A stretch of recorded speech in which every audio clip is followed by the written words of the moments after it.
La Copa per uns, la Copa i Europa pels altres. Aquest diumenge, Unió Esportiva Sant Julià i Atlètic Club Escaldes es jugaran més que un títol, almenys pels escaldencs. L'Atlètic necessita imperativament la victòria per classificar-se per la Conference League, última opció per l'equip de disputar per primera vegada a la seva història competició internacional. Sempre és una final i quan arribes a una final la vols no només competir, sinó guanyar-la. Pel Sant Julià, ja classificat per Europa, el títol és important, ja que no guanya la Copa des del 2015. Són 6 temporades sense aixecar un títol que poden viure aquest diumenge al seu final.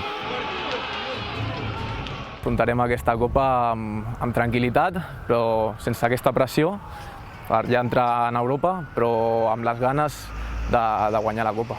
En cas de victòria lauradiana, l'equip que viatjaria a la Conference League seria el Futbol Club Santa Coloma, com a tercer classificat de la Lliga Multisegú Assegurances. A banda del partit en si, un dels grans atractius serà la tornada de públic a l'Estadi Nacional, i és que s'esperen uns 100 aficionats de cadascun dels equips finalistes.